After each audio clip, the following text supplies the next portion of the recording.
Hello students, आज हम second year mathematics का चैप्टर नंबर 7 एक्सरसाइज 7.3 का क्वेश्चन नंबर 12 कंप्लीट करेंगे। क्वेश्चन नंबर 12 हमारे पास है find an equation of the line through 11, -5 and parallel to a line having slope 3, 2। हमें एक लाइन की इक्वेशन फाइंड आउट करनी है जो कि 11, -5 से गुजर रही है। ठीक है, तो इस लाइन को मैंने L2 ले लिया है क्योंकि जो रिक्वायर्ड लाइन होती है मैं उसको L2 लेता हूं। ठीक है, L1 भी ले सकते हैं लेकिन मैं इसको L2 लेता हूं। ठीक है, और ये लाइन जो है बस किससे पास हो रही है? 11, -5 से।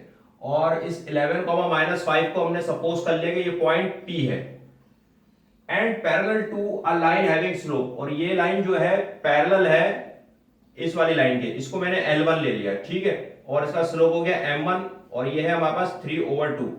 तो हमें फाइंड करनी है L2 की इक्वेशन फाइंड आउट करनी है हमें। किसकी? इस L2 की जो इक्वेशन है वो हमें फाइंड आउट करनी है। अच्छा जी, अब क्या करें? किसी भी लाइन की इक्वेशन मालूम करने के लिए हमें या तो 2 पॉइंट्स चाहिए होते हैं, तो यहां पर हमें सिर्फ एक पॉइंट गिवन है।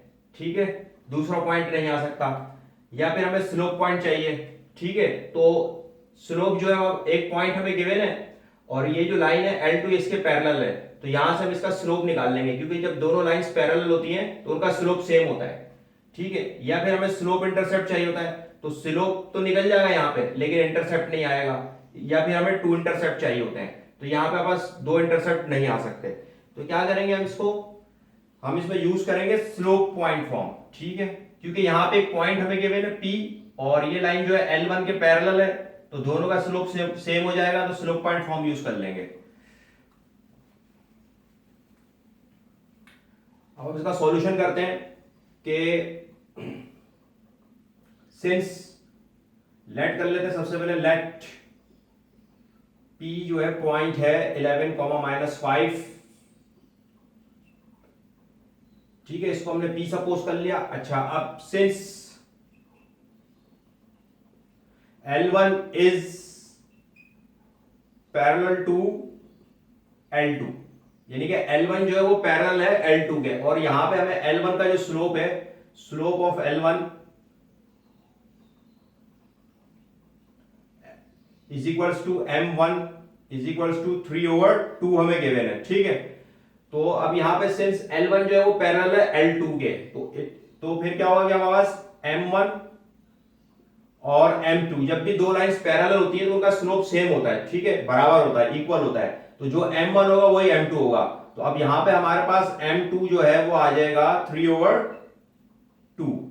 अब हमारे पास इस लाइन का जो स्लोप है M2 आ गया पास। M2 क्या है? 3/2। अब यहां पे बस स्लोप आ गया, पॉइंट आ गया, तो अब हम मालूम करेंगे इक्वेशन ऑफ L2।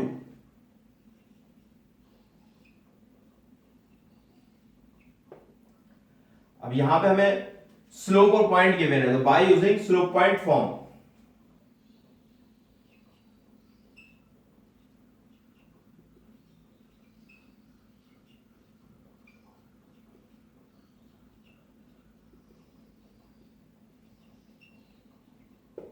और स्लोप पॉइंट फॉर्म हमारे पास होती है y minus y1 is equals to m into x minus x1।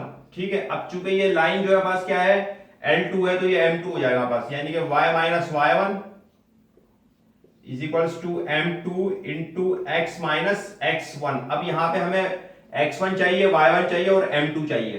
तो अब ये लाइन जो पास हो रही है किससे? P पॉइंट से पास हो रही है, तो ये x1 हो जाएगा, ये y1। अब यहां पे x1 इक्वल हो जाएगा हमारे पास 11 के, y1 जो है वो इक्वल हो जाएगा -5 के, और M2 जो है वो इक्वल हो जाएगा 3/2 के। अब क्या करेंगे? हम इसको पुट कर देंगे स्लोप पॉइंट फॉर्म में। y minus y1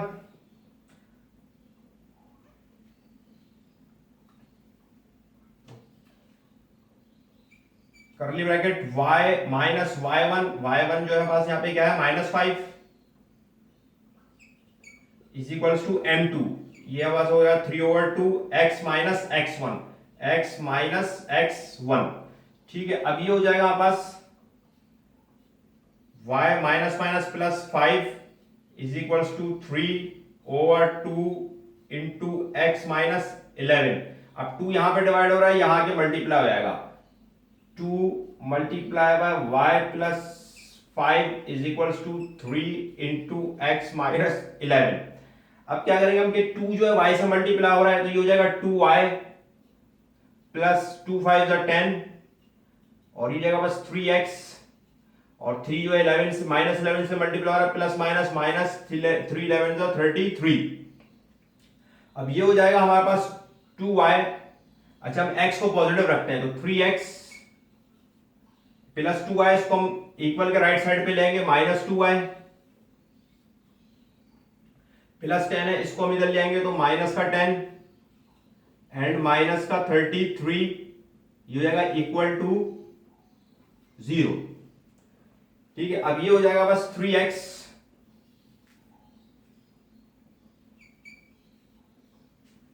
minus 2y minus 10 and minus 33 कितना हो जाएगा, माइनस का 43 इक्वल टू 0। और यही जो है बस इक्वेशन आ गई रिक्वायर्ड लाइन की, 3x माइनस 2y माइनस 43 इसका आंसर है बुक में। ठीक है, और यही जो है बस इसका आंसर हो जाएगा।